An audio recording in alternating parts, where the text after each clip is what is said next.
Welcome back to the deep dive.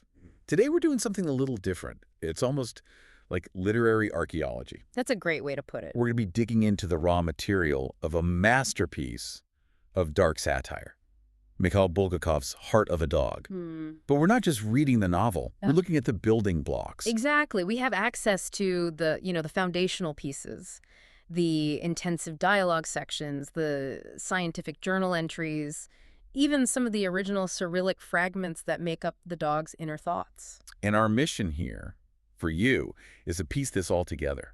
We want to build a complete picture of this incredible story, tracing how a radical scientific experiment turns into this scathing, absolutely biting commentary on early Soviet society. And we want to show you how Bulgakov does it, how he puts the cold, almost sterile language of a medical report right next to this emotional first-person narrative. It creates this razor-sharp critique of Moscow in the 1920s, doesn't it? It absolutely does. And looking at these raw notes is, well, it's a bit of an intellectual shortcut. We get to see the author's machinery. So what are we looking for?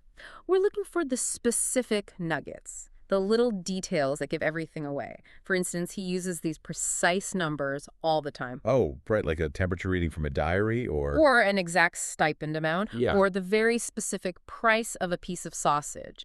These things, they anchor this completely fantastic story in a very real, very chaotic reality. The reality of that post-revolution transformation. It's this perfect storm of science, human arrogance, and political ideology. That's what makes it so explosive, even today.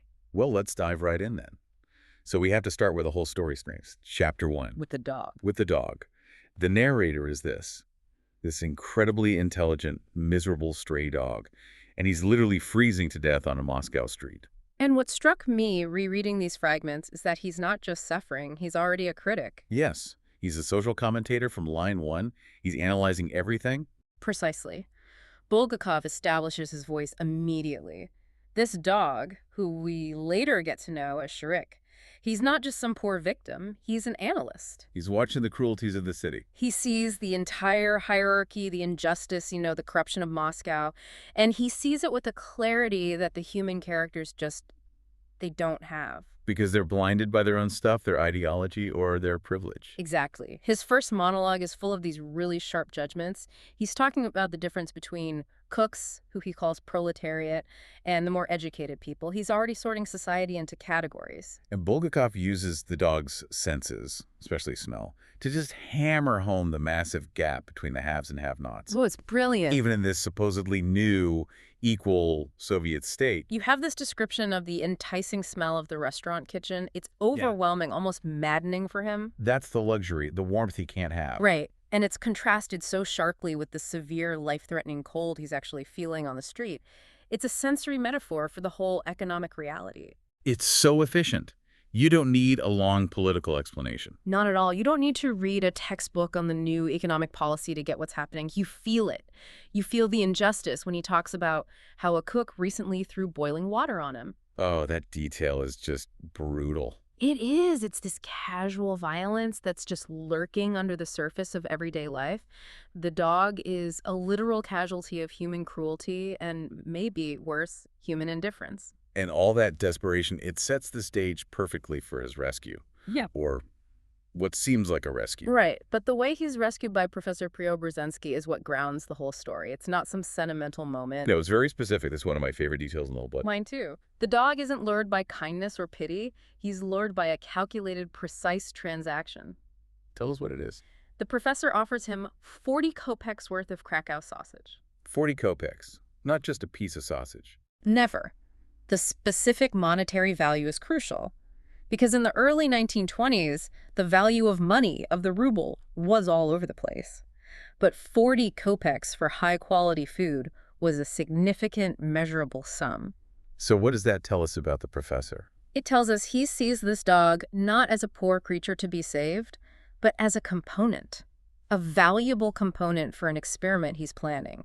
It immediately changes the dynamic from a charitable act to a professional acquisition. Yes, an investment. It says this is not charity, this is an investment. And that investment is being made by a man who lives in a completely different world from that dog on the street. Which brings us to Chapter 2 and the professor's domain. The famous apartment? Professor Preobrazhensky's apartment. It's essentially a pre-revolutionary museum piece, a massive 7-room apartment. And this luxury, it's the heart of the ideological conflict, isn't it? You can't overstate how provocative a 7-room apartment was in 1925 Moscow. You really can't. For our listeners, we should probably put this in context. Please, yeah. So right after the revolution, the Bolsheviks brought in this policy called upluttony. The compacting. Exactly. Communalization housing. Big apartments owned by the bourgeoisie were seized. They were partitioned with flimsy walls. And filled with multiple families, total strangers, all living on top of each other. Privacy was just gone. So for one man to have a 7-room apartment for himself, his work, and his assistant, that was a radical act of defiance. It was more than defiance. It was a political anomaly. And it was only tolerated because the professor was seen as this invaluable medical genius. His work on rejuvenation. His work was too important, too famous around the world for the state to just get rid of him. But that apartment, that space, is this constant point of friction. It's his fortress. It represents the old intellectual elite trying to hold on to some kind of culture and order in the middle of all this political chaos. And it's from inside this fortress that he launches his big philosophical attack on everything that's happening outside. He gives us his core belief about the source of all the societal breakdown. He says it's not about a lack of food or goods. He states ruin is in the minds, not in the closets. And that phrase, that's the engine of the entire satire. It is Preobrazhensky declaring a kind of class war against the new regime's cultural project. What's he really arguing? He's arguing the revolution failed to revolutionize people's spirit or their competence. It just let a new class of, uncultured, rude, petty bureaucrats rise to the top. People who just shout slogans instead of doing actual work. But doesn't that statement also just drip with arrogance? Oh, completely. He's basically saying, if you just let the smart, cultured old guard like me run things, everything would be fine. He's so dismissive of any genuine revolutionary ideals. He is, and that's the genius of Bulgakov. The satire cuts both ways. The professor is absolutely a snob. He's an elitist who treats pretty much everyone beneath him with contempt. His servants, his patients. Everyone. But, Right. and that this is the crucial part, the story proves him right. How through the raw dialogue, through the events, we are shown that the ruin he talks about is real. The details he complains about are infuriatingly specific and true within the world of the novel. Okay, so let's get into those specific grievances. They seem so small and petty on the surface, but they carry this huge symbolic weight. They do. The first one is the constant, low-level crime that just kills any social trust. The theft of the galoshes. The stolen galoshes from the front hall. Yes. In that time, the front hall of an apartment building was this buffer zone between your private life and the communal chaos outside. And galoshes, overshoes, they were essential. They were expensive. Right. So their constant theft signals two things. One, obviously, economic desperation. But for the professor, it's something more. It's a total breakdown of public decency. A lack of respect for private property, for order. Exactly. His thinking is, if they can't even manage a shoe rack, how on earth are they supposed to manage a state? The theft is a microcosm of the whole systemic failure. And it's connected to his other complaint, the destruction of shared resources. The light bulbs. Right, the burning out of light bulbs in the communal stairwells. It's this passive-aggressive act of sabotage and neglect.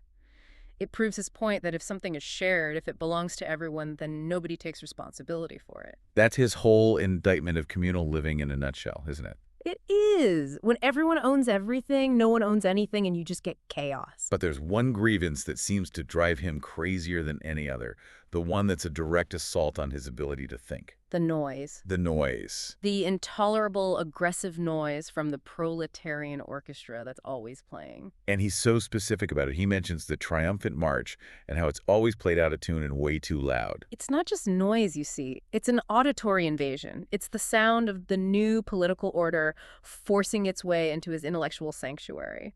So the noise is the chaos. The bad music is this forced, uncultured political celebration. It's the sound of the new reality being imposed on him aggressively.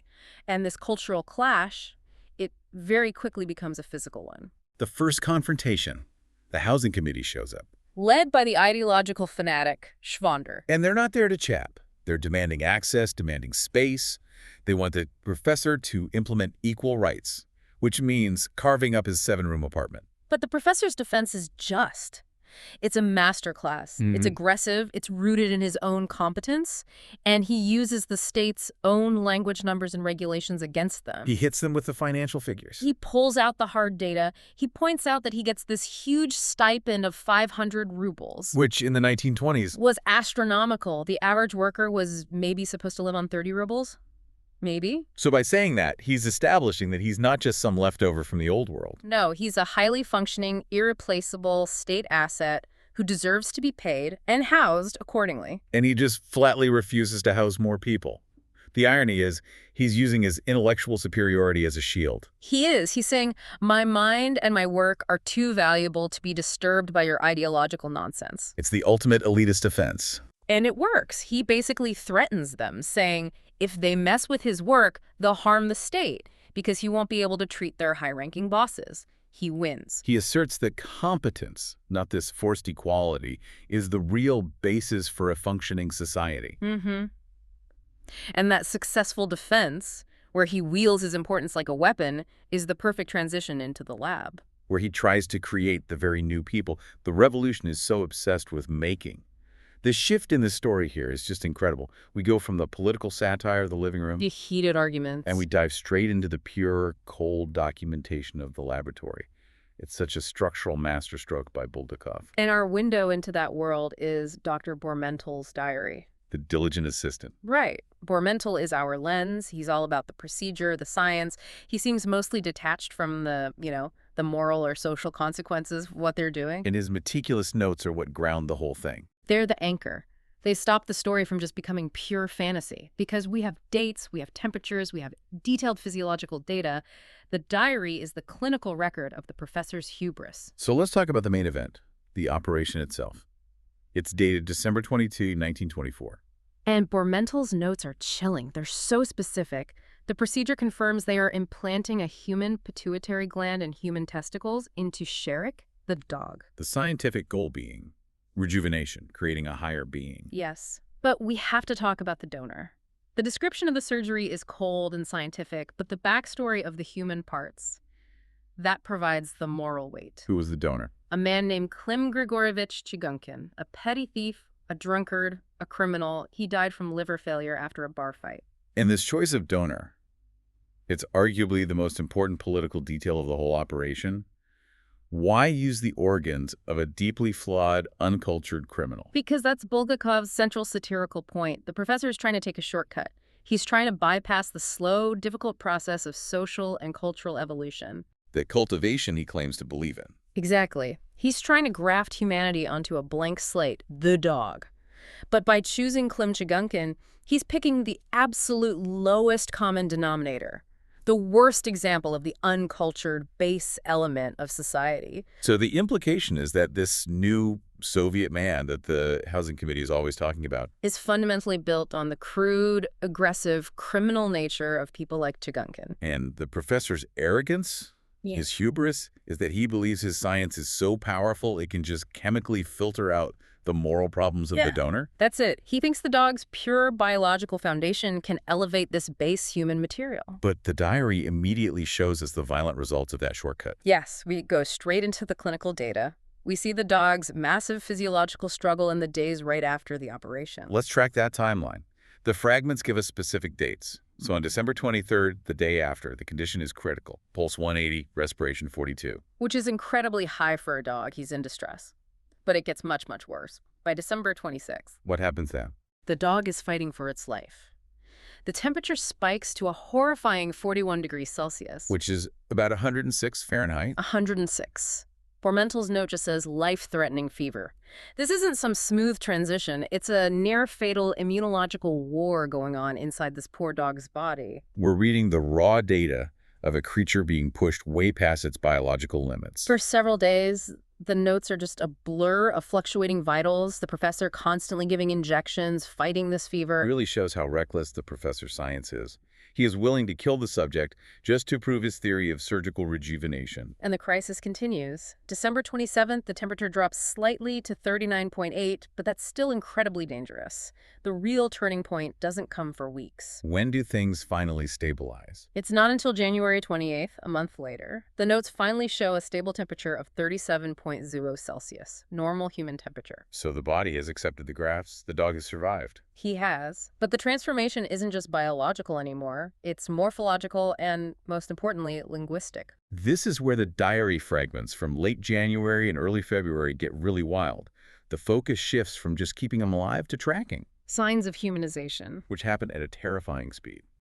The first and most disruptive sign is speech. The notes track it so carefully. It starts with these guttural, almost animal sounds, the famous A-B-A-B, which quickly turns into single, recognizable words, and often they're curse words, reflecting the donor's vocabulary. And this is happening at the same time as the physical changes. Yes. The first starts diminishing, he gets fully opposable thumbs, and he starts to develop a human way of walking, replacing the dog's trot. That detail about the fur receding, I find it so grotesque. It's described as sort of melting away, leaving this coarse human skin behind. It's a horrifying image. It forces you to recognize how completely unnatural this all is. He's not becoming a man. He's becoming a monstrous imitation of one. And the final moment of this forced humanization is when they give him a name. The naming ceremony. This is where the satire just lands a perfect punch on Soviet bureaucracy. They name him Polygrafovich Shirokov. A ridiculous name. Let's break that down, because it's deliberately absurd. Shirokov is the easy part. Right. Son of Sharek, or son of Little Ball, linking him right back to his dog origins. But Polygrafovich. Polygraph is the key. It's a name taken from the Russian calendar of saints. A very old world, religious, and totally arbitrary way of naming a child based on whatever saint's day it is. So what's the satirical point? The paradox. The revolution is trying to create this completely new man, free of all superstition and the past. But how do they legally identify this new creation? By using an antiquated religious calendar system. It shows how even the creation of Homo Sovieticus is still tangled up in bureaucratic nonsense. Completely. So the professor has done it, the biological transformation is complete, Shirokov exists, he's documented. He's proven he can turn a dog into a man. But now the real question is, what kind of man did he create? And the answer to that, thanks to the forces waiting just outside the lab door, is absolutely devastating. So once Shirokov is out of the lab, the entire experiment, just sign it.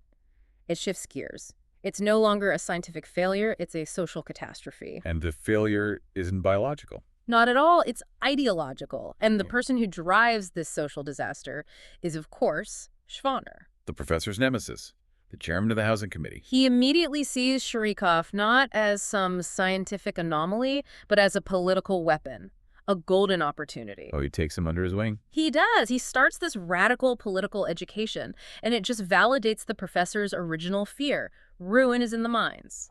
What's Schwander's curriculum? What does he teach him? Pure, unadulterated anti-bourgeois rhetoric. He doesn't teach Shirokov history or literature or, how to be a competent person. He teaches him entitlement. Class warfare is an excuse for everything. Exactly. He teaches him that rudeness, laziness, making aggressive demands, that these are all justified. He convinces Shirokov that the professor, the man who created him, fed him, housed him, is his natural class enemy, an exploiter. And this destructive education immediately starts to pay off.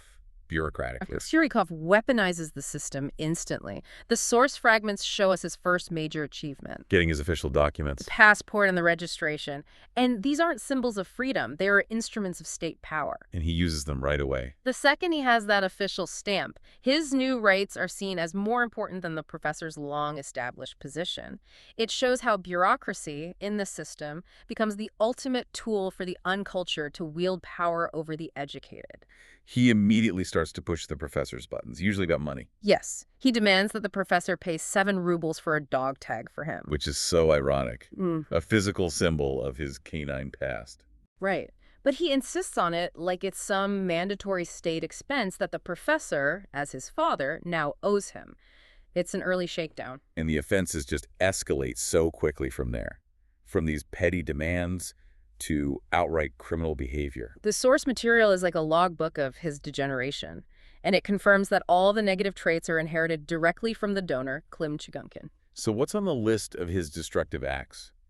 Each one seems to be a direct violation of the professor's super-ordered, civilized world. Well, first he steals money.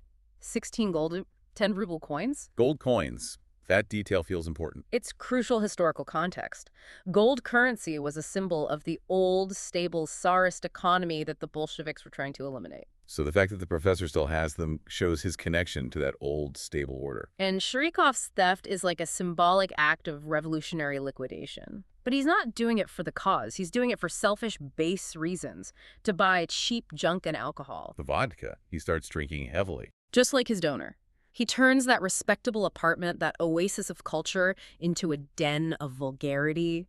It's noisy, it's messy. Which, ironically, is exactly what the professor hates about the communal living spaces outside.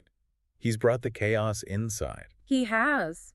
And Shurikov's actions just prove that the ideological lessons from Schwander are just a thin veneer, a justification for his inherited base instincts. He's chasing the professor's cats. He's learning to play the balalaika terribly and loudly. He's basically using his new human form to maximize disruption and self-gratification. He has no interest in contributing to society. But the absolute peak of his manipulative cunning, the thing he learns from Schwander, has to be the incident with the typist. Oh, that is a perfect example of how the system empowered total opportunism. What happens? Shurkov tries to marry a typist, a young woman who's clearly just looking for some stability. And he claims that based on this marriage, she has the right to a large portion of the professor's apartment. And to impress her, to justify this, he invents an entire heroic military history for himself. In a matter of weeks, he has learned how to perfectly manipulate Soviet bureaucracy and rhetoric for his own personal gain. The professor's reaction to all this is it's tragicomic. He literally can't undo the social damage. No, he mastered the surgery, but he's completely powerless against this combination of base human material and the toxic ideology that's enabling it. He made a man, but the revolution made a monster, a bureaucrat and a drunkard who uses revolutionary slogans to justify terrorizing his own home. And this domestic terror, it builds and builds until the final explosive confrontation. Right. Shurikov, who's now fully emboldened by his passport and by Schwander's support, does the ultimate act of defiance. He draws a gun on the professor in his own study. The location is everything. The study is the sanctuary. It's the seat of the professor's intellectual power. And the gun is the ultimate brute force answer to that. It's the moment the intellectual argument is over and the violence of the new system finally spills into the professor's fortress. The experiment is now a direct threat to his life. And this moment of violence, it forces the professor to have his big realization, the core thesis of the book. He states it explicitly. He says that creation is infinitely easier than correction. And he concludes that society has to stop looking for shortcuts. Stop trying to create a new man through some sudden experiment, whether it's social or biological. And instead return to the slow, painstaking, diligent work of cultivation, of culture and education. So he's basically calling off the entire project of social engineering. He's admitting his own hubris. He is. The source material makes it so clear. The true failure wasn't the science of grafting organs.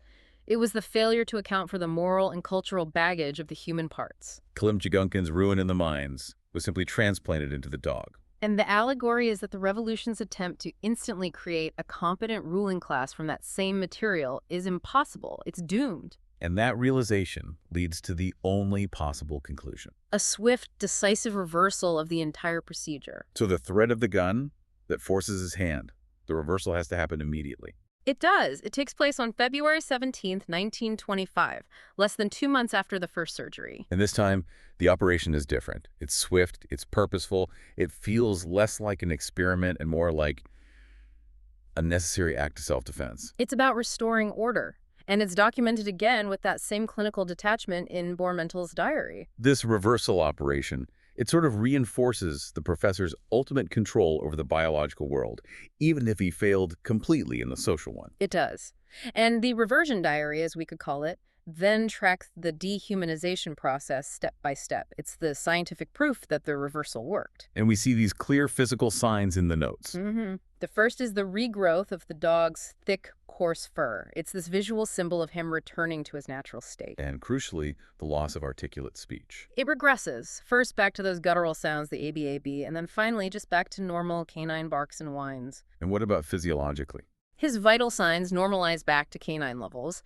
The pulse drops, the temperature stabilizes at a lower, healthier 36.2 degrees Celsius. Around 97 Fahrenheit. Right, a normal temperature for a dog. The professor has literally reduced this massive social problem back into a manageable biological one. He surgically removed the ideological virus by removing its physical host. The final resolution, which we see in the last fragmented sections of the text, is just this scene of profound peace. It really is. Shorka the dog is restored. He's lying by the fireplace. He's warm. He's well-fed. And most importantly, he's content. He's happy in his natural state. It's such a powerful argument for natural order over these forced ideological transformations. But he does remember some of it, doesn't he? He does. He retains these vestigial memories.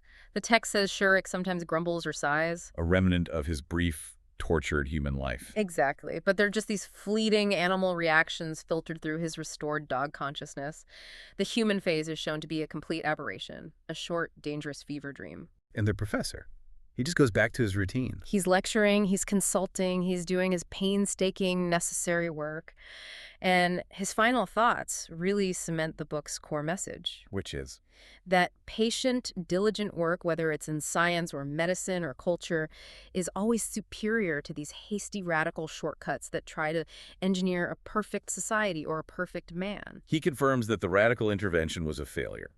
Not just medically, but socially. The real danger, he realizes, was trying to use the flawed biological material of someone like Klim Chigunkin to synthesize a new man. You just can't bypass centuries of cultural development. You can't surgically remove the ruin in the minds. And so we have this incredible structure, right? The narrative bits describe the political chaos. The dialogue reveals the cultural critique. And the diary entries confirm the biological impossibility of the shortcut. It's a perfect, self-contained allegory of the revolution. Absolutely. The professor restores order to his apartment, rejecting the revolution's attempt to impose chaos and violence on him. The political reading is just. It's undeniable. The old, cultured, competent guard, Preobrazhensky, is forced to undo the destructive monster Sherikov that was unleashed by the petty ideologue Schwander. And that brings us to the end of this deep dive into the raw materials of Heart of a Dog. We've seen how every single precise detail, the 40 kopeck sausage, the 41-degree fever, the 500-ruble stipend, every single one, was used by Bulgakov to support his powerful critique of social engineering and scientific hubris during that incredibly chaotic dawn of the Soviet era. And we've pretty clearly established that the story works as this profound political allegory. Sherikov explicitly represents the destructive, uncultured, and aggressively rights-demanding new proletariat. Armed with ideology and bureaucracy by Schwander, he threatens the very foundations of civilization, at least within that apartment. Right. But the professor's victory is only a biological one. He restored order within his 7 rooms. So here's a final thought for you to carry forward. If the professor successfully reverted Sherikov back into a dog, proving that the biological transformation can be reversed, what ruin was left in the minds of Schwander and the other members of the housing committee? Oh, that's a great question. The ideological virus wasn't surgically removed? No. The professor restored his apartment's physical order, but the much larger social experiment, the attempt to enforce equality through zealous incompetence, that was all still happening right outside his door. They were still there, still wielding their passports and demanding his space. Exactly. The true threat was never really the creation itself. It was the environment that fostered and encouraged it. The physical experiment was undone, but the social one continued. We highly encourage you to find the full narrative of Heart of a Dog. Reflect on which transformation, the physical one the professor tried, or the ideological one the revolution attempted, is truly the more dangerous. Thank you for taking this deep dive with us.